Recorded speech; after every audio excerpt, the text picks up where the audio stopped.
के विभाजन, कमजोर करना, तुष्टीकरण के आधार पर समाज को बांटना। कांग्रेस साथी, जैसे प्रधानमंत्री मोदी जी ने प्रधानमंत्री बनने के बाद अयोध्या में डबल इंजन की सरकार की, बीजेपी की डबल इंजन सरकार ने 500 वर्षों की समस्या का समाधान करके अयोध्या में राम मंदिर के निर्माण का मार्ग प्रशस्त किया था।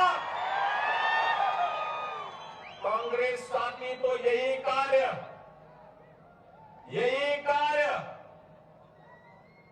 आनंद में भी राघव चैतन्य शिवलिंग के लिए भी हो सकता था, लेकिन कांग्रेस सशक्तिकरण में नहीं, कांग्रेस तो तुष्टीकरण में विश्वास करती है। तुष्टीकरण, उसको डेवलपमेंट से कोई मतलब नहीं। पिछले 9 वर्ष के अंदर प्रधानमंत्री मोदी जी के नेतृत्व में highway, railway, airport, textile park, medical device park, IT park, IIT, IIM, AIIMS जैसे संस्थान बन रहे हैं। गरीब कल्याण के लिए अनेक योजनाएं बन रही हैं। देश विकास के पथ पर अग्रसर हो रहा है। बिना भेदभाव के शासन की योजना का लाभ और गरीब को उपलब्ध कराया जा रहा है। कोरोना कालखंड में आपने देखा होगा 220 करोड़ वैक्सीन की फ्री डोजेज भारत के नागरिकों को प्रधानमंत्री मोदी जी ने दी, उनके जीवन को बचाने के लिए। 80 करोड़ गरीबों को फ्री में राशन देने का काम किया। और भाइयों बहनों, 50 करोड़ लोगों को 5 लाख रुपए प्रतिवर्ष स्वास्थ्य बीमा का कवर भी प्रधानमंत्री मोदी जी ने भारत के लोगों को दिया। 45 करोड़ लोगों के जनधन, गरीबों के जनधन अकाउंट खोले। और यही नहीं, 15 करोड़ लोगों को स्किल डेवलपमेंट के साथ, स्टार्टअप और स्टैंडअप इंडिया के साथ जोड़ने का काम भी किया। 12 करोड़ गरीबों के घर में टॉयलेट दिए गए। 8 करोड़ गरीबों को उज्ज्वला योजना के एलपीजी के फ्री के कनेक्शन उपलब्ध करवाए गए।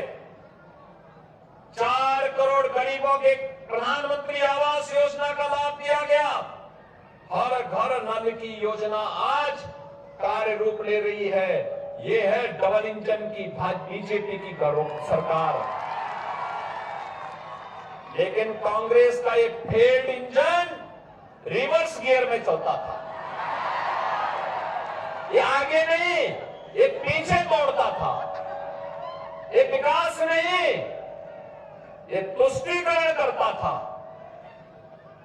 ये प्रधानमंत्री के संवैधानिक पद को गाली देते हैं और आतंकवादियों का महिमा मंडन करते हैं। ये तो कांग्रेस की फितरत बन चुकी है। उन्होंने लोकतंत्र को बंधक बनाने का प्रयास किया, अपनी बपौती समझने का प्रयास किया, लेकिन लोकतंत्र किसी का वो नहीं है। लोकतंत्र के मालिक तो हमारे जनता जनार्दन है, आम जनमानस से भारत की जनता है। लोकतंत्र में भारत की जनता को कोई जबरन शासित नहीं कर सकता है। और इसीलिए जो उनके हितों के लिए कार्य करेगा, उनके सम्मान की रक्षा करेगा, उनकी आस्था का सम्मान करेगा, ये जनता जनार्दन उनके साथ में रहेगी। भाइयों बहनों, भारत के विकास की जो यात्रा आगे बढ़ रही है, इसमें कर्नाटका ने भी बड़ी भूमिका का निर्वहन किया है।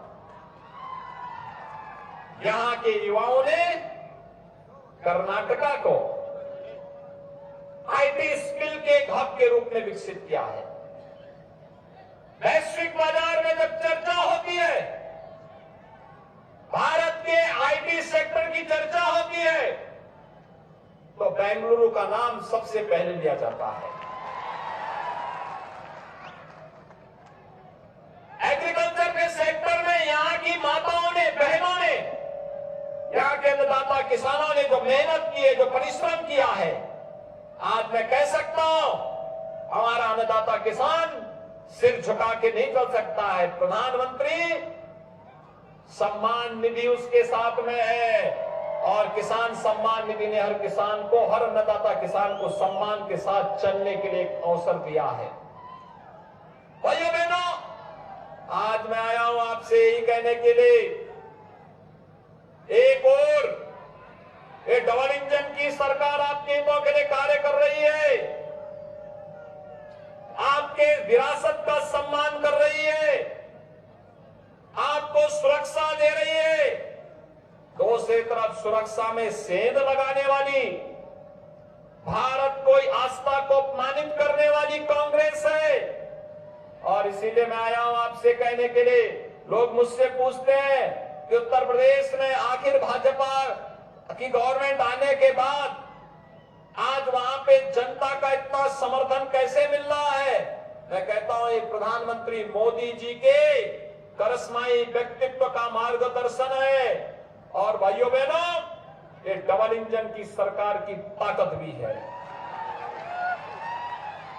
डबल डोज डेवलपमेंट का, डबल स्पीड गरीब कल्याणकारी योजनाओं का।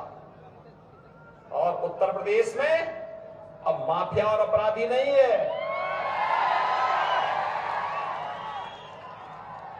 डबल इंजन की सरकार में कोई माफिया, कोई अपराधी और कोई आतंकी सीमा तान करके नहीं चल सकता है, नहीं चल सकता है।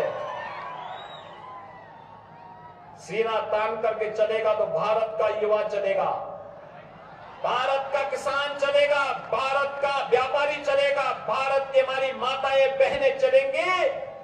कोई भारत विरोधी तत्व तो सीना तान करके नहीं चल सकता डबल इंजन सरकार में। और इसीलिए मैं आपसे कहने के लिए आया हूं कि जैसे आपके एमएलए श्री सुभाष गुत्तेदार ने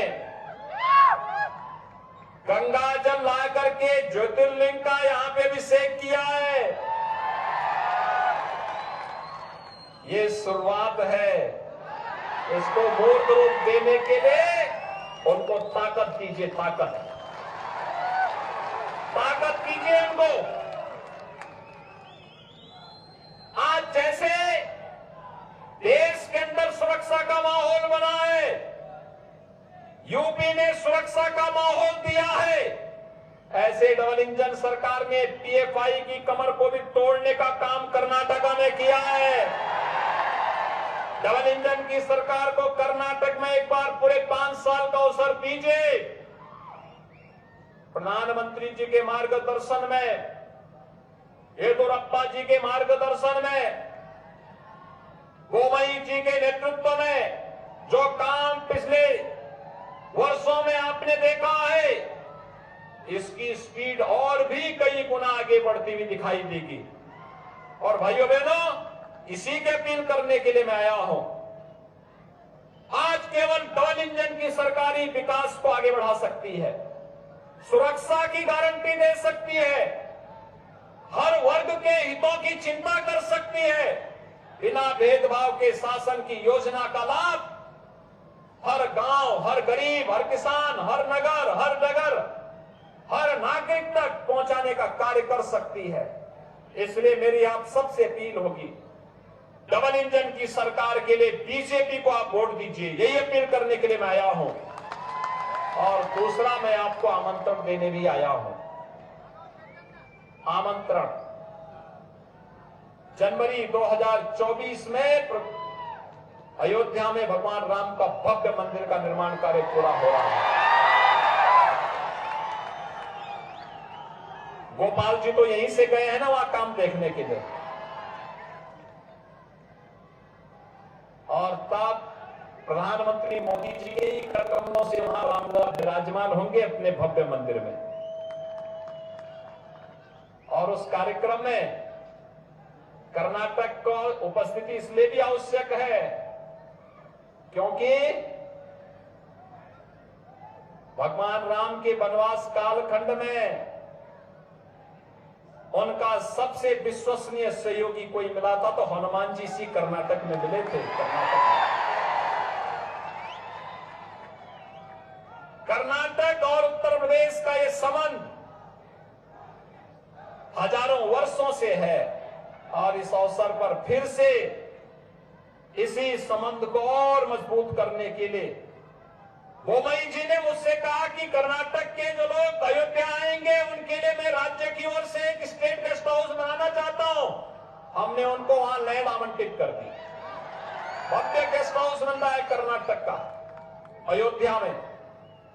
और अयोध्या में जब राम मंदिर में रामलला विराजमान होंगे, भाइयों बहनों, कर्नाटक की ओर से आप सबकी उपस्थिति और आपके स्वागत के लिए प्रभु राम का ये सेवक आपको आमंत्रित करता है। आप आइए, अयोध्या में प्रभु के दर्शन करिए और हजारों वर्षों की इस विरासत को अपने साथ लेकर के आने वाली पीढ़ी को देकर के जाइए कि देखिए कर्नाटक ने हजारों वर्षों से इस विरासत को संरक्षित करके रखा हुआ है। और भाइयों बहनों, इस विरासत की रक्षा, इसका संरक्षण आपके पूर्वजों ने कितनी दमदार तरीके से, कितनी विपरीत परिस्थितियों में काम किया करते हुए किया है। और आज तो देश स्वतंत्र है, प्रधानमंत्री मोदी जी का यशस्वी नेतृत्व है। तब हम लोगों को अपने इस कार्यक्रम को और मजबूती के साथ आगे बढ़ाना होगा।